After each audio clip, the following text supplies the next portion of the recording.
Back in 2022, I decided that for Emerald City Comic Con that year, I really wanted to cosplay Kinoko Komori.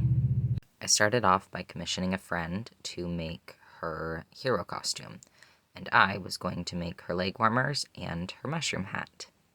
I had looked up a bunch of different tutorials online to try to figure out how to best make the mushroom hat, and eventually decided that I was going to take a straw hat that I found at my local thrift store and turn that into the mushroom hat.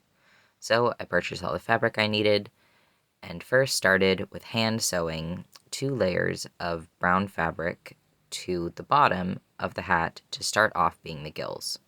I made sure that every part of the bottom of the hat, which was a bright blue, by the way, was covered with that brown fabric.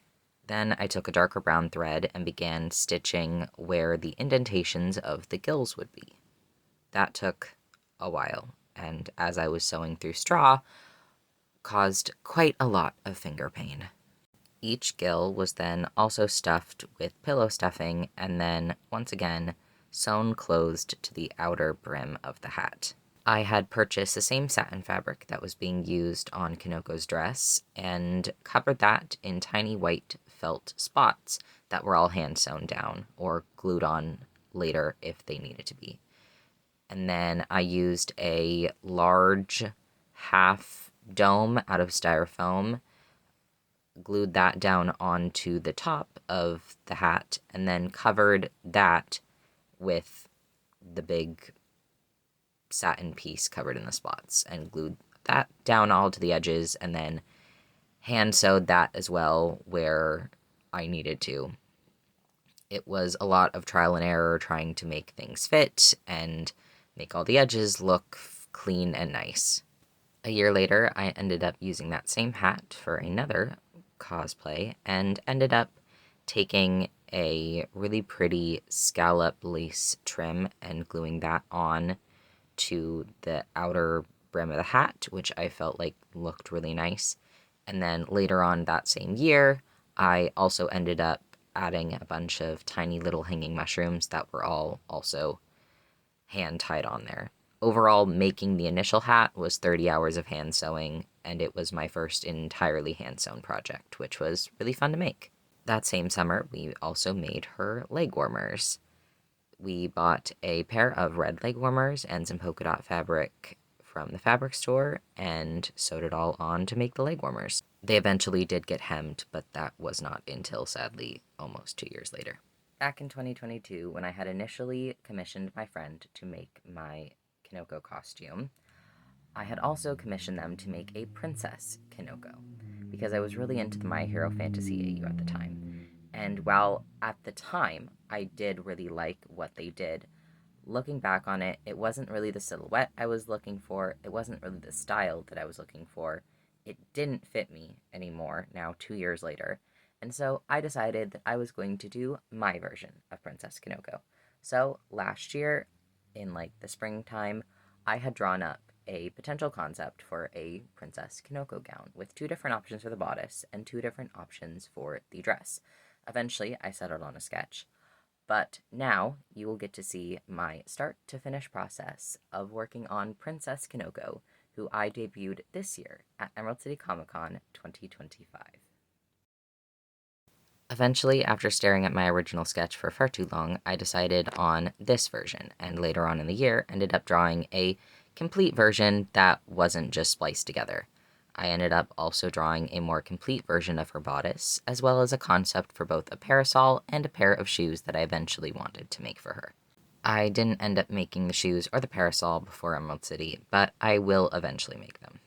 When I started making her dress, I wanted to use some historical patterns if I could. So I ended up going to my local antique mall and ended up finding some really gorgeous, authentic 1980s bridal dress patterns, which were really helpful. But I still ended up having to do a lot of math to figure out how many gores I needed because I had never made a gored skirt before. After getting all the math figured out, I had gathered all of my materials, which ended up being 3 bed sheets and a tablecloth, as well as some extra fabric that I had from working on Pink Diamond the year before. So almost this entire project was made out of thrifted materials, except for the pleated bridal satin that I ended up using for the skirt, and all of the many, many pearls I ended up purchasing over the course of the next few months to cover all the spots on the skirt. But we will get to that in a minute. When I initially laid out all the gores, I ended up deciding that the white section of the skirt was too big, so I later on made it smaller. And then I worked on making a mock-up of the bodice, which ended up being the lining. Here are the two fabrics I ended up considering for the bodice and went with the one with all the pretty roses. And this is the pleated bridal satin I ended up using. My first test of it revealed that I needed to wear both of my hoop skirts because the hoop skirt that I initially was using could not support the weight of that heavy pleated bridal satin. I ended up using zip tie boning in the bodice, which I might replace later down the line, but I also ended up laying out all the spots on the lining, so I had a reference guide when I made the outer part of the bodice, which, after I did, ended up being really helpful. That way I knew where I was gluing down these spots and wasn't going in blindly. The glue I ended up using turned out to be amazing. I will definitely add a link to it in the description of this video. And honestly, the spot placement turned out to be pretty good.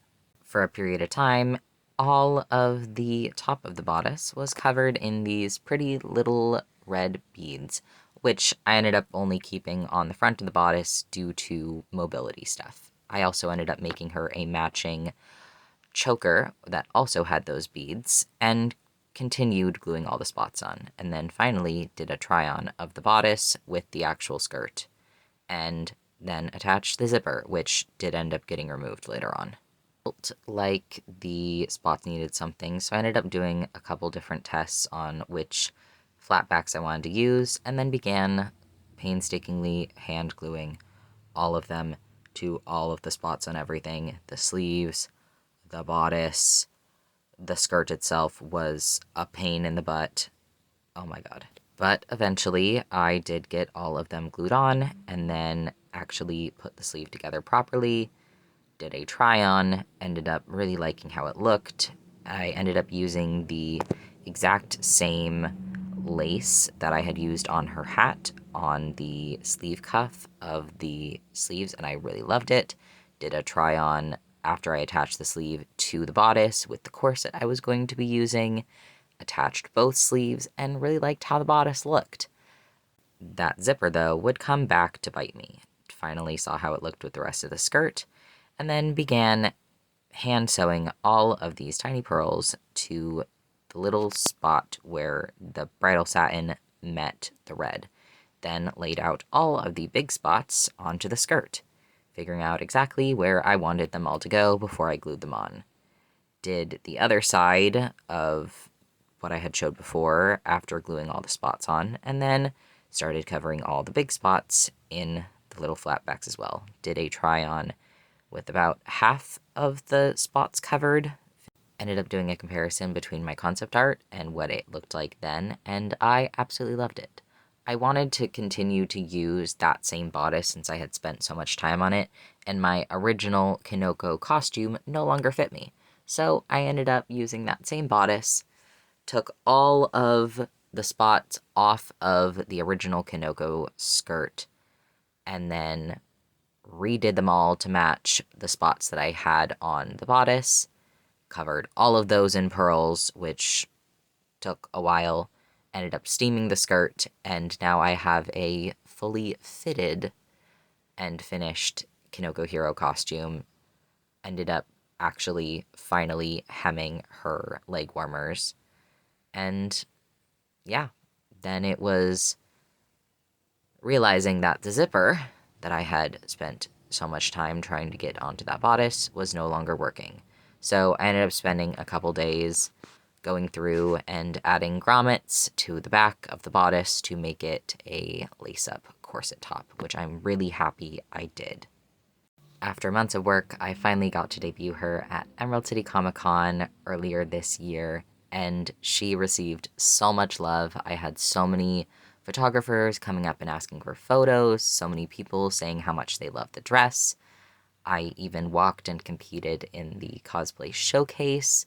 I had so much fun making her and so much fun wearing her at a con I will definitely bring her to another con in the future. And I hope you guys have enjoyed getting to see how I made my Kinoko costume from start to finish. Future me here, I did actually bring her to Emerald City Comic Con 2026, and I debuted her upgraded hero costume, and I wore her princess version again, so here are some pics of that. But for now, I hope you have enjoyed this video. If you liked it, go ahead and like the video. If you want to see more content from me, like more deep dives into how I make my cosplays and more cosplay videos, then make sure you hit subscribe. If you have any questions about this cosplay, or if you want to see any future cosplay deep dives, go ahead and comment which of my cosplays you want to hear more about in the comments. Thank you so much for watching this video, and I will see you all next time. Bye!